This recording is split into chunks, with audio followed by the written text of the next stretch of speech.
Hi, I'm Kim Breeden. Welcome to our lesson on conditionals. This accompanies the Dangers of Inductive Reasoning assignment. In the last assignment, you practiced inductive reasoning. Inductive reasoning allows us to make conclusions based on patterns and examples. Looking at this picture, you could probably figure out the pattern and draw the next expected picture. However, what happens if our conclusions are wrong? Sometimes inductive reasoning can lead to stereotypes. For example, imagine that if I show you these pictures of college graduate level mathematics students. Take a minute to look for a pattern. What conclusion could you form from these pictures? Inductive reasoning could lead us to believe that if a person is Asian, then they are good at math. I wrote this conclusion as a conditional. A conditional is an if-then statement. If, followed by the hypothesis, then the conclusion.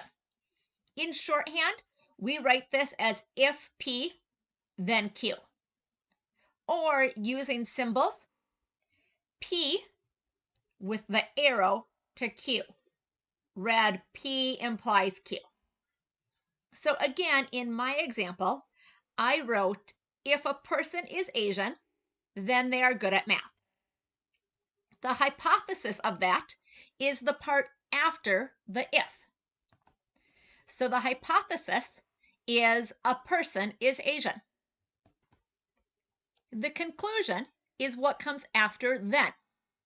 In this example, the conclusion is they're good at math. Now, obviously, this conditional is incorrect. Not all Asian people are good at math. What often happens with conditionals is that we can rearrange the hypothesis and conclusion to write a variety of different statements. Again, not all of them will be true, even if the original was true. So our original conditional was, in our example, if a person is Asian, then they are good at math. In symbols, we write this as if P, then Q. We're going to learn 3 different ways to rewrite conditional statements. The first one is called the converse. The converse switches the order of the hypothesis and conclusion. So the converse is if Q, then P, or Q implies P. So in our example, we're switching around the part after the if and the part after the then. So our converse is if they are good at math, then that person is Asian. Our next statement type is called the inverse. The inverse negates both the hypothesis and the conclusion, but it keeps the original order. Negates means to make it the opposite. So typically this will mean adding the word not, or if not was part of the original, the negation of that would be to get rid of the word not. In symbols, we write the inverse as if not P, then not Q. And here is the symbol that we'll use for the negation. So this means not P implies not Q. In our example, the inverse, if a person is not Asian, then they are not good at math. And finally, the contrapositive. The contrapositive negates both the hypothesis and conclusion, and it switches the order. That means if not Q, then not P.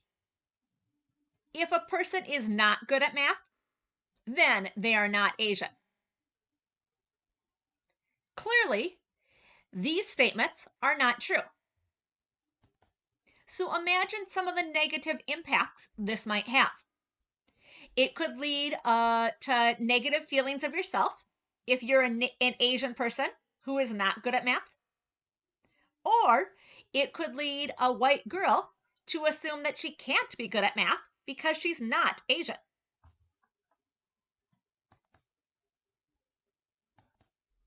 Let's look at some mathematical examples of conditionals, converse, inverse, and contrapositives.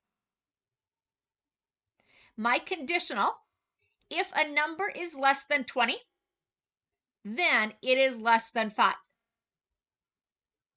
Let's start by looking at the truth value. So is this true or false? If a number is less than 20, is it always less than 5? For something to be true, it needs to always be true. This statement is false. If a statement is false, we give a counterexample, which is just one example to show it's false. There might be many counterexamples or just one. For example, 10 is less than 20, but it is not less than 5. Now let's write the converse. The converse switches the order of the hypothesis and conclusion. My hypothesis was a number is less than 20. My conclusion, it is less than 5. I'm going to flip the order of those.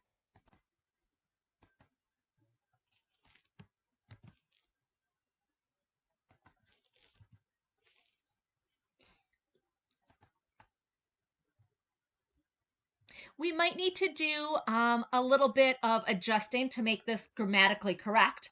The converse, if a number is less than 5, then it is less than 20. This statement is true. Any number that's smaller than 5 will be smaller than 20. Now let's look at the inverse. The inverse keeps the order the same, but negates both parts of the original. The inverse would be if a number is not less than 20, then it is not less than 5. That's true. Any number that's bigger than 20 would be bigger than 5. And finally, the contrapositive. For the contrapositive, we negate both and switch the order. The contrapositive says if a number is not less than 5, then it is not less than 20. This statement is false. One counterexample would be 15.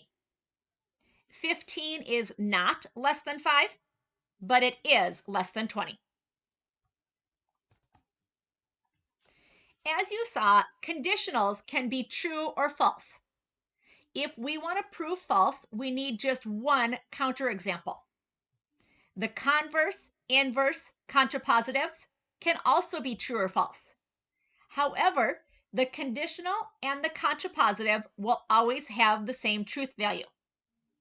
The converse and the inverse will always have the same truth value as well.